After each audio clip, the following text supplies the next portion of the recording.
Thank you, and thank you, Professor Malpas, for your kind introduction. It's a pleasure to be here. I am Aussie, born and bred in Australia, and Tasmania is the one state that I'd never been to, so now that grave omission has been remedied, and it is really very nice to be here. And I'm impressed with the beauty of your city. It's really quite lovely. What I'm going to talk to you about tonight, I just want to turn this around if I could, so I can see it. That's better. What I'm going to talk to you tonight about is legalising euthanasia a good idea? The little messages kept coming across the internet to me in Montreal, where I live, and it said, you know, those Tasmanians are thinking of legalising this. And so when I was asked if I would come over and talk to you about why I think it's not a good idea, I accepted very readily, because I think it's really important that you know what's involved in this before you would go ahead with such an extraordinary move.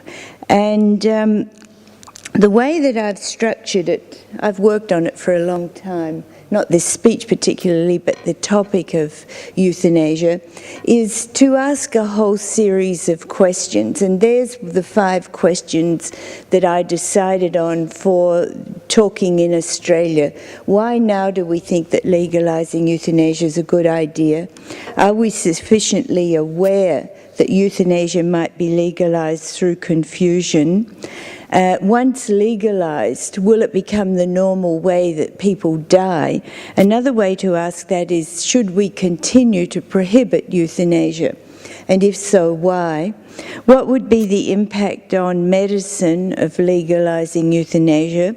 And then if we're going to say we're not going to euthanize, not going to legalise it, what we have to ask, what do dying people need? And what is it that they need that they feel they're not currently getting that's making some of them think that legalising euthanasia might be a good idea? And I have since added another question to that, which we probably won't have time to go into tonight, but I'd just like to tell you what it is. And it's, how can we keep, whether we call it the euthanasia debate or the death and dying debate, how can we keep that in a moral context? How can we make sure that we're bringing to bear on the issues that we're looking at enough of moral consideration and ethical consideration as to whether what we plan to do when we finally decide what that will be, whether that's an acceptable thing to do. Now, before going into those 5 questions in a bit more detail, one of the things that I want to point out to you is that almost all of the euthanasia debate in all of our countries, and a lot of our Western secular societies are debating this. You're not alone by any means. All of it is almost all at the individual level. What you see on the television, what you read in the newspapers, is some poor dying person who thinks that euthanasia is the only way out and pleads for euthanasia. And I've had one of the most famous people in Canada who did this, who in a television debate with me said, I can't believe that you would be so cruel, that you would be against this. And really the strongest case to make for euthanasia is at that individual level for people who want it. But there's also a strong case against euthanasia at the individual level, even for people who are what we call utilitarians. And they're the people who think that if you do something, as long as the good outweighs the harm, then you're justified in doing it. And I would argue to them that even if they don't believe there's something intrinsically wrong in euthanasia, that instituting it, and this is what I hope to show you tonight, does do more harm than good, even if you think it could be acceptable. Where the strong arguments against euthanasia lie, as well as the ones at the individual level, are at this what we call the meso or institutional level. That is, for example, medicine is an institution in our society, law is an institution in our society, and the harm that legalising euthanasia would do to medicine and law and the important values, especially that of respect for life that those institutions carry. And then that flows through to the societal level. What does it do to what we call the ethical tone of our society, that we would be inflicting death? We would have our law approving of and our doctors carrying out the infliction of death on people. And these days we usually move through to a mega or global level as well, because what we do in our Western countries is often held up as a mirror by developing countries, although it's quite interesting that in these sorts of areas of what we could call these social, ethical values areas, a lot of the developing countries are rejecting some of, certainly the so-called, in inverted commas, progressive values that the West is adopting. And there's a lot of negativity in the developing countries about that. And then very importantly is not just how would this be used now and what would be its immediate impact if we legalised euthanasia, but what would it mean for the future?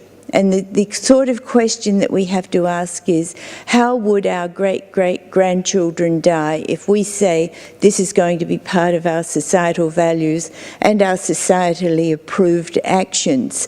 How would people die in the year 2050? How would people die in the year 2100 if we legalise this? And what I'll argue to you is that euthanasia, contrary to the argument that's put forward by pro-euthanasia people, can never be just a personal, private matter. That when you've got to have the law approve of it, and you're going to have physicians and the institution of medicine involved in it, then you are definitely outside a simply purely private matter. So let's look at that first question. Why now do we think that legalising euthanasia is a good idea? And what you can look at here is, unlike a lot of the issues that I deal with, because I deal in avant-garde technologies like cloning and embryo stem cell research and all sorts of things, there's nothing new here. People always became sick, were terminally ill, were going to die, were suffering, and there was much less that we could do to relieve their suffering in the past than is true now, and we were able to kill them. And yet, for thousands of years, our societies have said no to that. We mustn't do that. So what has happened that has made us think that this is a good idea? And what I'd suggest to you is it's not a change in the situation of the individual dying person. That, if anything, is miles better today than it's ever been before because of palliative care and because of all our new medical, particularly pain relief, suffering relief therapies. And I think that the reasons are societal level reasons that are new. That we've had a breakdown of families, we've got a relationship between strangers rather than between intimates. Now, one of the interesting things is that relationships between strangers are governed by law. Relationships between intimates are governed by morality and ethics. So it's not a surprise that how we handle dying in a society of strangers is veering towards the law. Should we legalise this? That's the way that we deal with it. And people, we know that the fear of dying alone and unloved is one of the main indicators for people wanting euthanasia.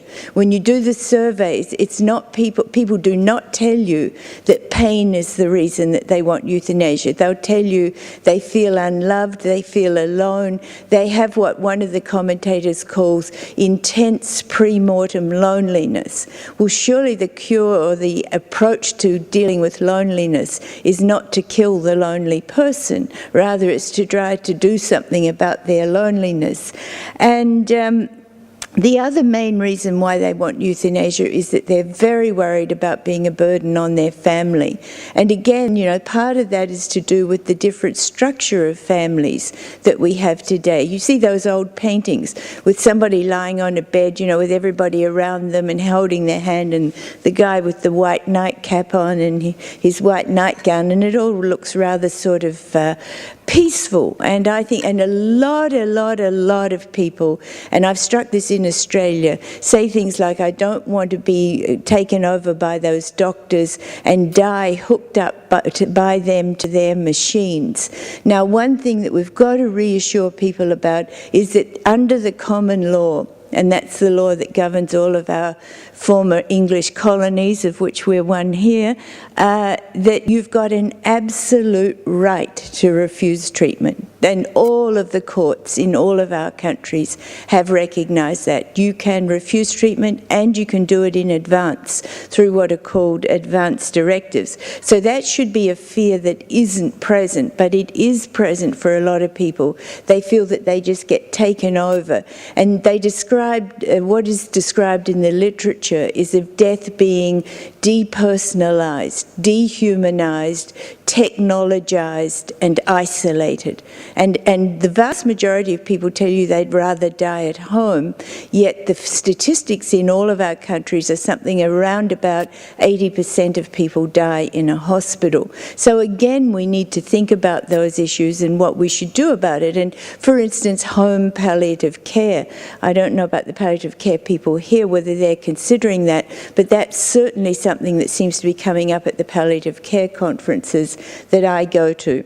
I also have a theory that we have to engage in death talk, that humans, as far as we know, are the only living beings that know that they're going to die. And that's a pretty sobering thought. So the big challenge is, how can you live your life fully and joyfully and well, sort of knowing all the time, I'm going to die? And my theory is that we've handled death in the past largely through religion, and that what we did was we went to the cathedral or the church or the mosque or the prayer house or the synagogue so a defined and identified place at an identified time for a limited period, usually once a week, and we got our death talk over with and we left it there, and then we went out and lived our lives. What has happened, I think, with the decline of adherence, particularly to institutionalised religion, is that that death talk has leaked out into our society as a whole. And in fact, I think that euthanasia and the euthanasia debate is probably a postmodern form of death talk. I also think it might be what the social psychologists call a terror reduction mechanism, that when we're very, very fearful of something, which I think we are as a society of death, probably more so than people were in the past, that what we do is we try to take control. And we convert, I think, the mystery of death to the problem of death, and we take control over that problem with a technology, which in this case happens to be a lethal injection, and that helps to reduce our fear. As well, you can say that our courts and parliaments, certainly this is true in Canada, our courts and parliaments are now the highest moral authorities in the land.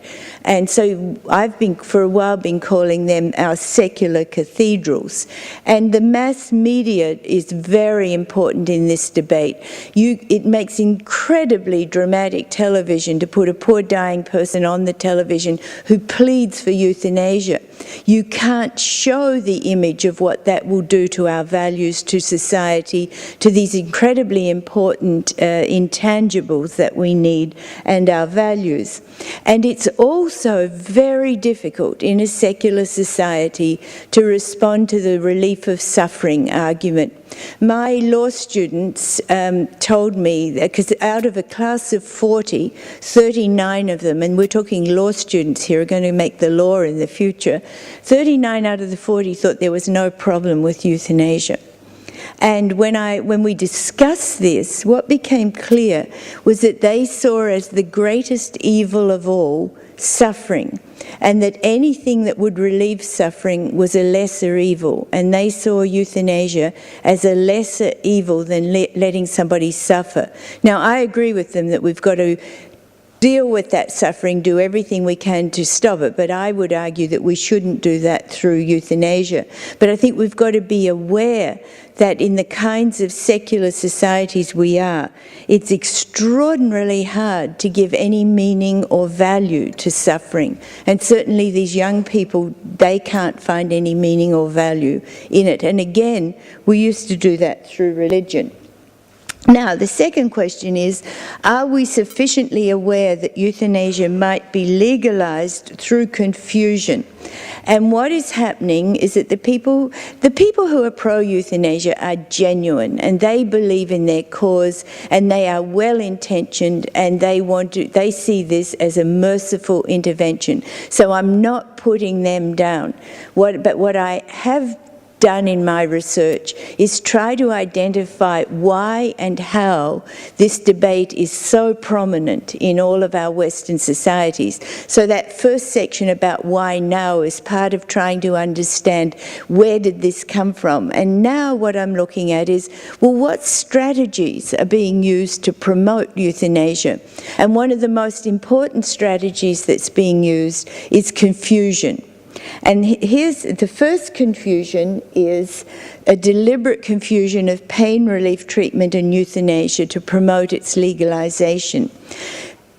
You couldn't meet anybody who is more adamant that everybody's got a right to fully effective pain relief treatment, even, and this would be extremely rare, even if it could shorten life. But that does not entail endorsing euthanasia. But what happens with the pro-euthanasia argument is that they argue that pain relief treatment that could shorten life is euthanasia. They argue that everybody agrees that that treatment should be given, and I agree with them about that. They then say, well, that's practicing euthanasia with the approval of the citizens, and so what we should do is bring it out of the closet and legalise it. That's how the pain relief argument is used to say we should have euthanasia. And they argue as well that that's just legalising euthanasia is just a small step on a path that we've already taken. In other words, they argue that giving pain relief treatment is in kind the same as administering euthanasia, that there is no difference between them, therefore we should get on with euthanasia. Now, I think that's wrong. There you are, that's the argument there. I think that's wrong. The distinction between pain relief and euthanasia hinges on the physician's primary intention. The physician is not meaning to kill the patient. The physician's primary intention is to relieve pain, and that treatment is necessary to relieve that pain. So if you're giving treatment that's not necessary to relieve the pain or suffering, that would be euthanasia, but that's not what we're talking about here. And it's an absolute tragedy that this is being promoted, that pain relief treatment is a form of euthanasia, because what it does is it makes people who are frightened that someone's going to kill them refuse to have pain relief treatment, and they suffer because they may have either moral reasons that they don't want euthanasia, or they might simply not want to die any sooner than they have to. And we know that this is happening, and for instance in the Netherlands, people are too frightened to consent to pain relief treatment because they think that somebody might kill them. In actual fact, they've got good reason to fear that. There's a minimum of 500 cases a year of doctors who administer euthanasia to people in the Netherlands where it's legal, and the patient does not know that they're being given euthanasia and has not consented to it. Some reports put the figure as high as 2,000 cases. cases a year, but everybody, including the pro-euthanasia people, agree that there's at least 500 of these cases. And there's just been a new report out of Belgium that legalised euthanasia in 2002. And of the doctors they interviewed, it was something like 260 doctors, I think the figure was, somewhere around that. 32% of those doctors told the researchers that they'd administered euthanasia where the person did not know they were being euthanized and had not consented to it. That's a third of your doctors who are using euthanasia have done so. That's illegal under the Belgian law. And then they interviewed nurses, and under the Belgian law it's illegal for anybody except a doctor to give euthanasia. And they found a very large group of nurses who had administered euthanasia, and of those nurses, 50% of them had done so without the consent of the patient. And when they asked the nurses why had they done that, they said because they thought it was the best thing for the patient and it was in the patient's best interests.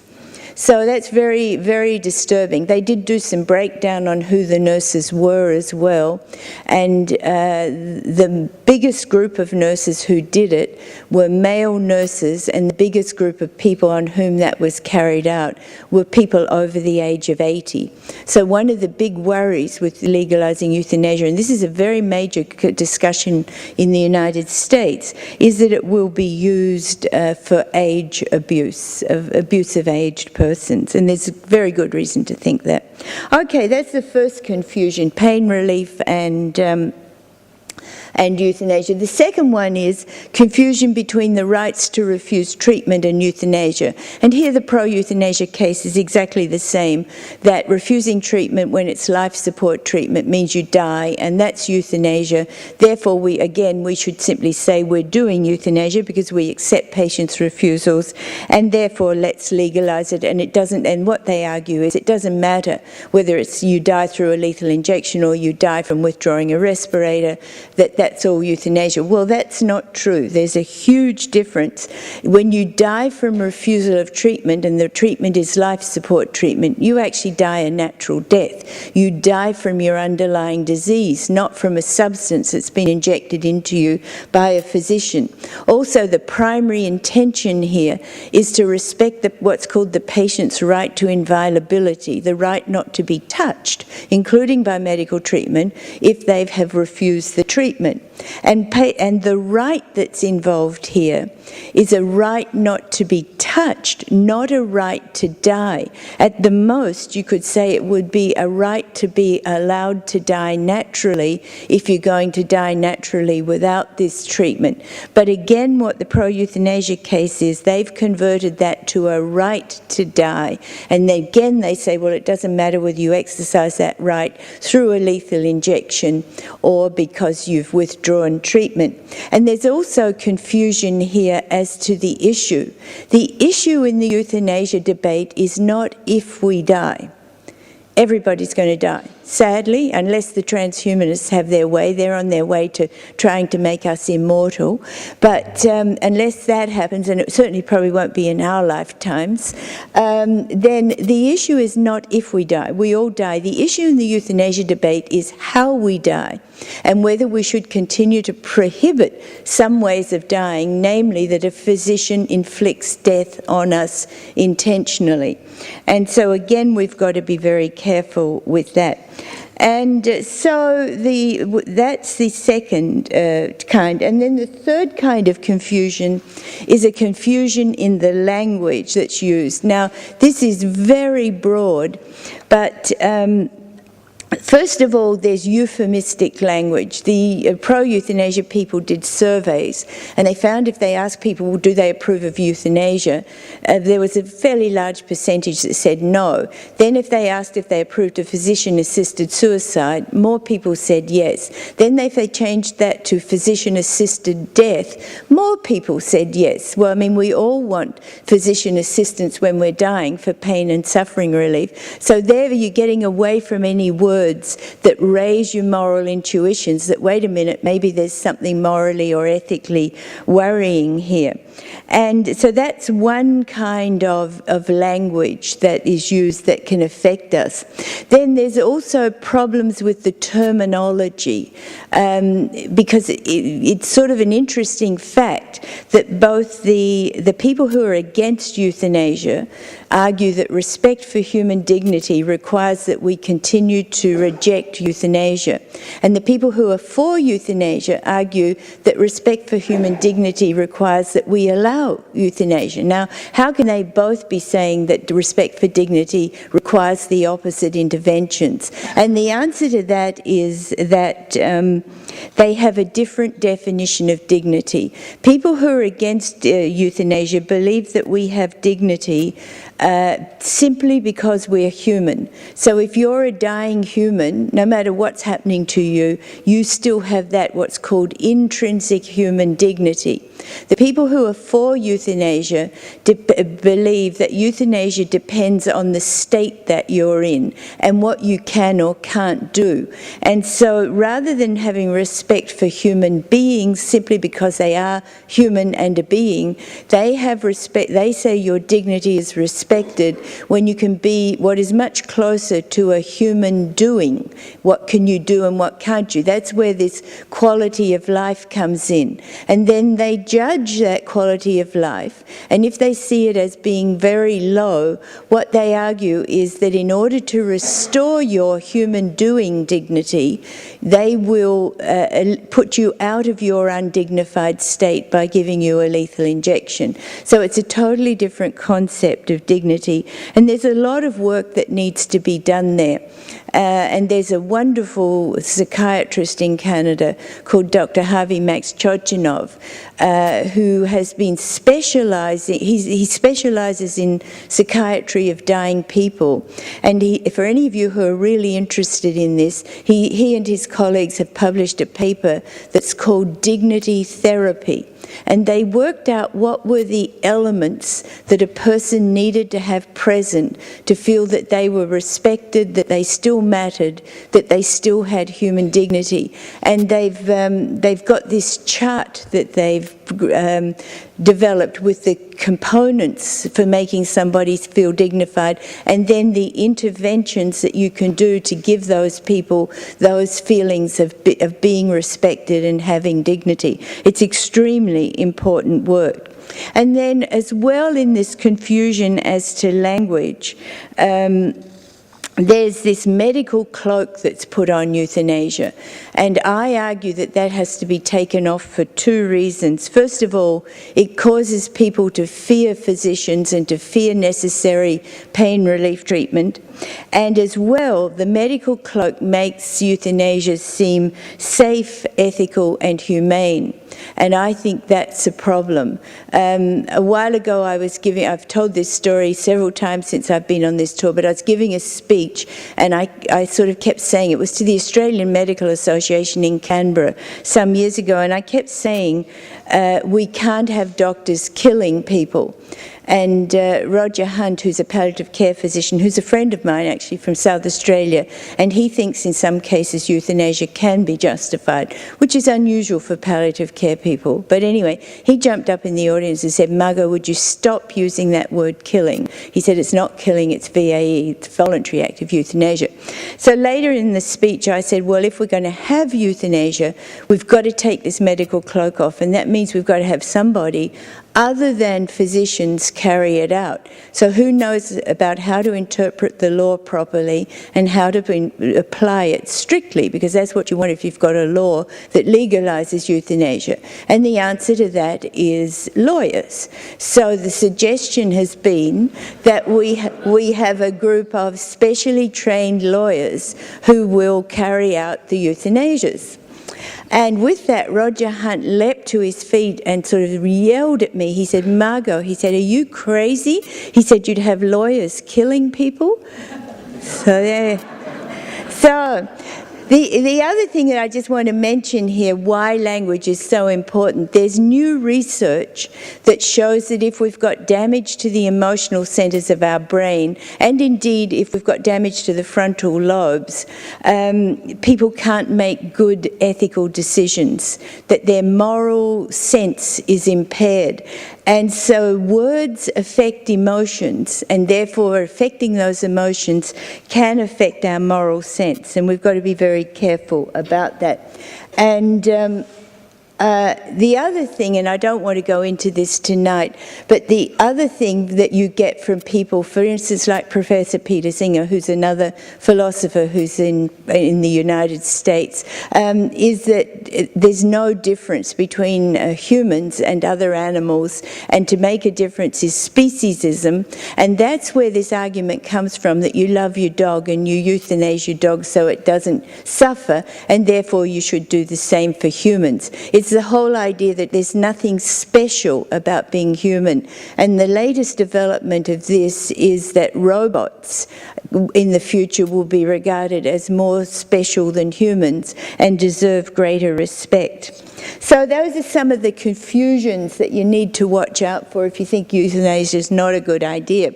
Now, once legalised, will euthanasia become the norm? In other words, what are the reasons for continuing to prohibit it? And what we have here is you've got two approaches. People who oppose euthanasia, such as myself, I believe it's inherently wrong, and we just can't justify intentionally I don't know what other word to use except killing a person. People who accept euthanasia, but only in some circumstances, believe that each case of euthanasia needs moral justification. And usually the reasons given, and I've already mentioned this to you, are that it's pain and suffering, it's a compassionate response, and therefore that's why we should legalise it. But as I said, that's not really the reason that the research shows people who ask for euthanasia have actually got. And once you take that argument further and you say, what are the principles that underlie this idea that you've got a right to euthanasia, and it's rights to autonomy and self-determination, that you've got a right to choose the time and the manner and the place of your dying. You can't avoid death, but you can control the circumstances in which death occurs. And the latest sort of salvo in this is that the state has got no right to require any justification at all. And therefore, if you want to carry out euthanasia, you should be allowed to do that. And what we've just seen are these suicide pacts between elderly adults. There's just been a case in Belgium where the old man was 83 and he was terminally ill. The woman was 78 and she had nothing wrong with her at all, except that somebody said she was old and they thought that wasn't so good. But, you know, I'm sort of getting to the stage where I think that's not quite so bad. But, and so they had a joint euthanasia. The Belgian doctors carried this out, and they then had a very publicised funeral about how beautiful it was that, you know, just as you got married together, you could die together. And here was a post-euthanasia funeral that was you know, something to be celebrated, and that they wrote it up in the newspapers in Belgium saying, you know, they wanted people to know about it so that they also could choose this beautiful way of going together. And we had a case in Canada where this couple, they knew they couldn't do it in Canada at the moment, although everybody's trying to get euthanasia legalised just as here. Not everybody, but the people who want it. And so they applied to the Dignitas clinic in Zurich, I think it is. It's in Switzerland anyway. And the old man was sick. He had terminal heart failure. And so they said there was no problem, he could have euthanasia, but they weren't sure if the wife, who was not sick at all, whether she could have it under the Swiss law. So they applied to the Swiss Attorney General for a ruling on whether they could both come and could commit suicide together with the help of the Dignitas Clinic. And while they were waiting for the decision of the Attorney General, completely unexpectedly, the wife dropped dead. And the old guy withdrew his application for euthanasia and is happily living in Vancouver at the moment. So, you know, I think that tells you some things too about what are the internal family pressures that can occur in these situations. The latest thing that's happened in the Netherlands is that there's a petition in the Dutch Parliament to say you can have euthanasia on two conditions: that you certify that you're tired of life, that's an actual quote from the proposed legislation, and you're over 70 years of age. And the other thing is, although it's not very often talked about, but it's becoming more talked about, is euthanasia in order to control healthcare costs. Now, in Oregon, in the US, the state of Oregon, they've got assisted suicide under the Oregon Death with Dignity Act. And the same medical authority that controls the assisted suicide legislation is also the authority that decides whether people can get very expensive drugs at the end of life. As you know, some of these drugs can cost $10,000, $20,000, even $30,000 a month. And this authority says whether or not the government will pay for those drugs for someone. Anyway, when they send them a letter saying that they're not going to pay for the drugs, here's what they say: that the authority has acknowledged, turns down an application to cover the cost of an expensive new drug.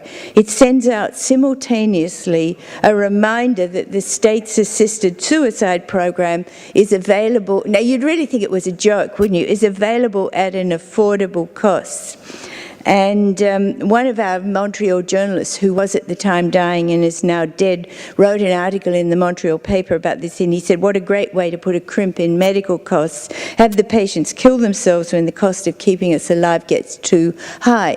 But don't think that's just in relation to very expensive end-of-life drugs. The average person uses half of their lifetime healthcare costs in approximately the last 12 to 6 months of their lives. So, you know, that's very, very important. Now, the other thing I want to show you is this.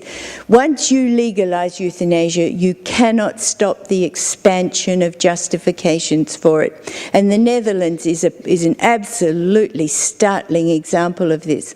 When euthanasia was first legalised in the Netherlands, which was 1974, it was limited to terminally ill, competent adults with unrelievable pain and suffering who repeatedly asked for euthanasia and gave their informed consent to it.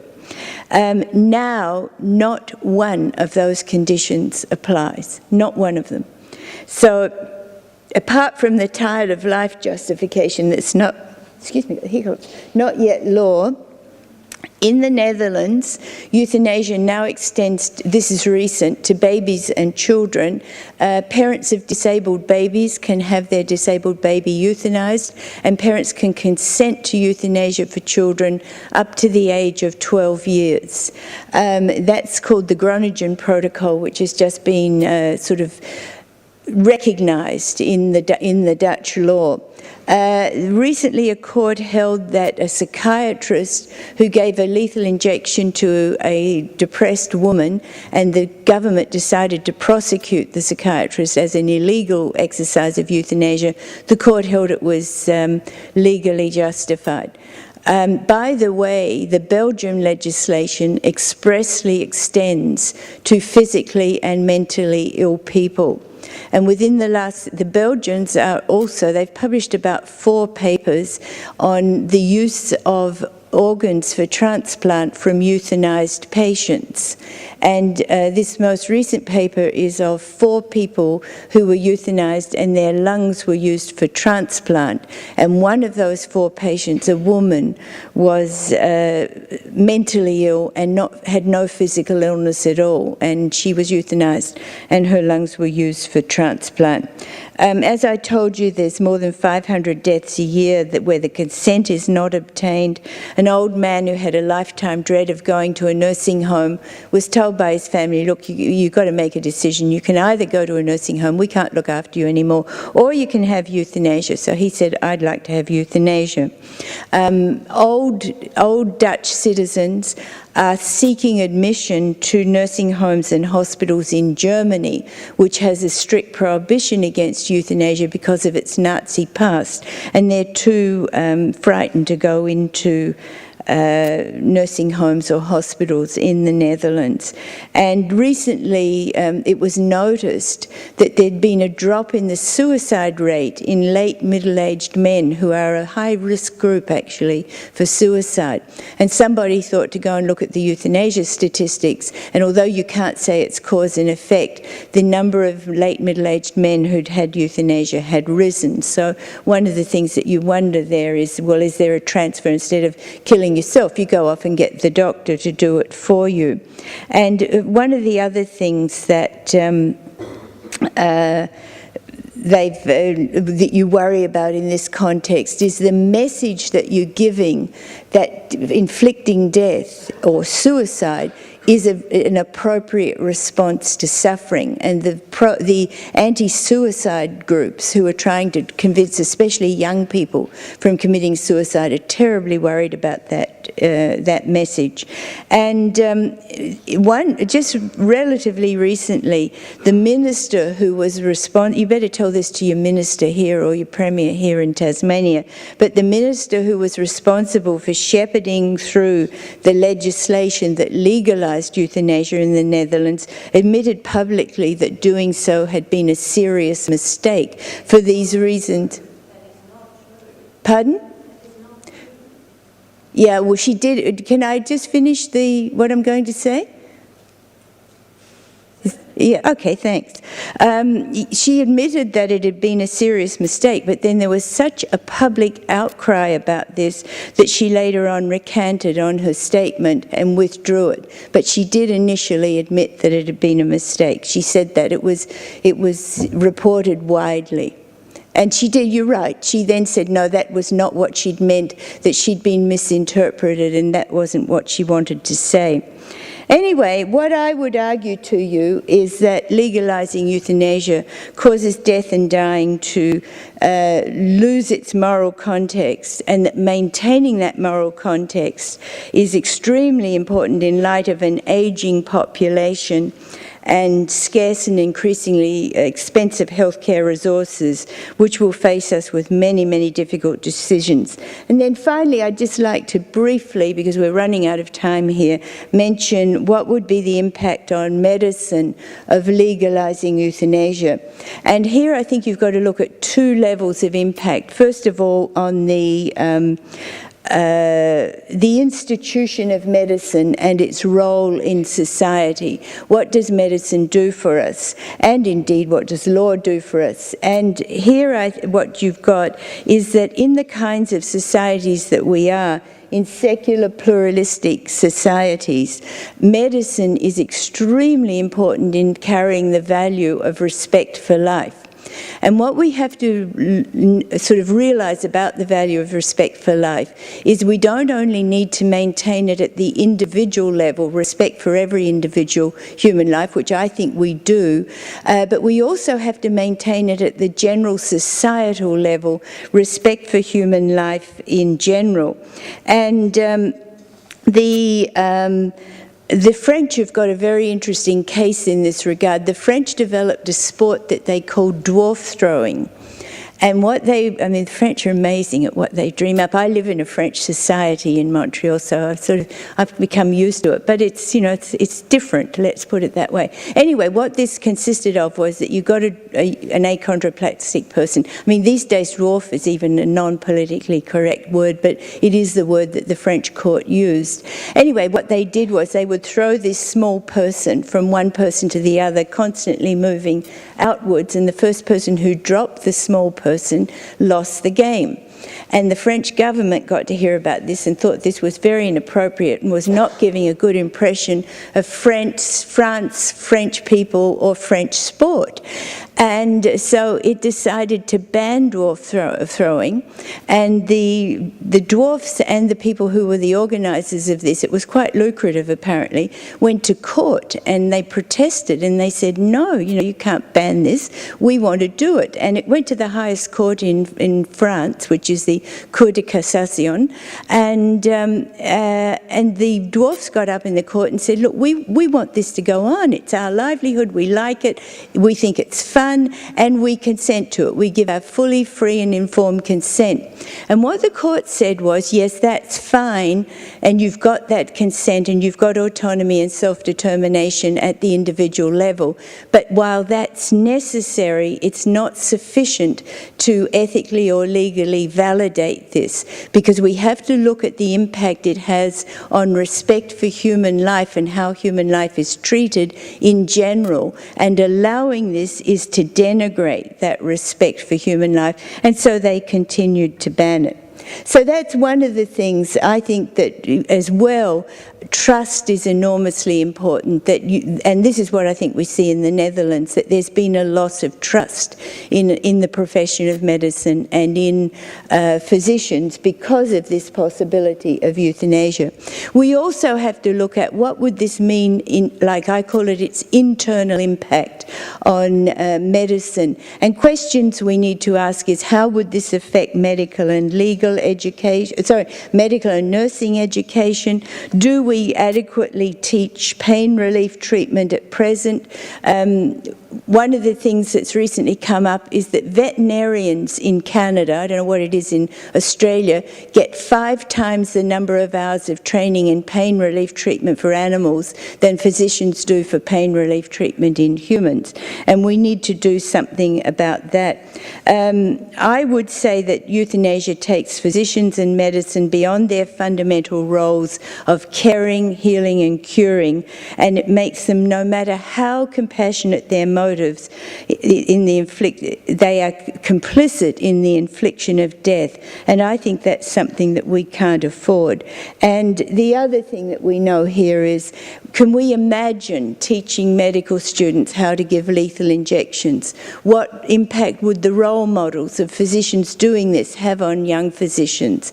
Would they be brutalised or ethically desensitised? And those are all things that we have to worry about.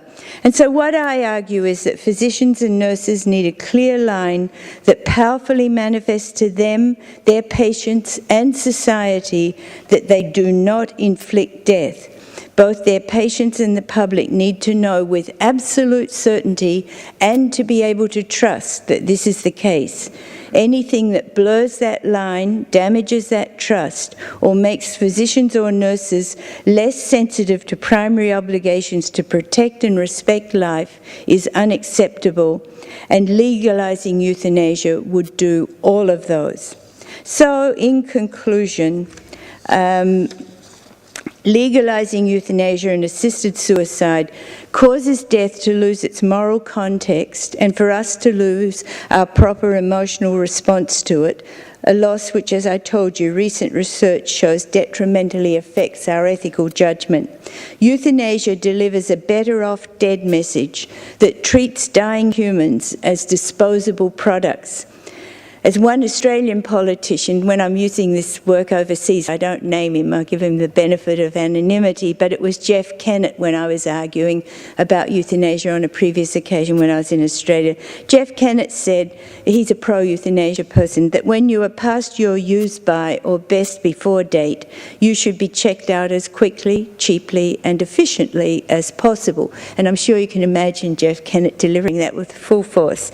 We're not products to be checked out of the supermarket of life.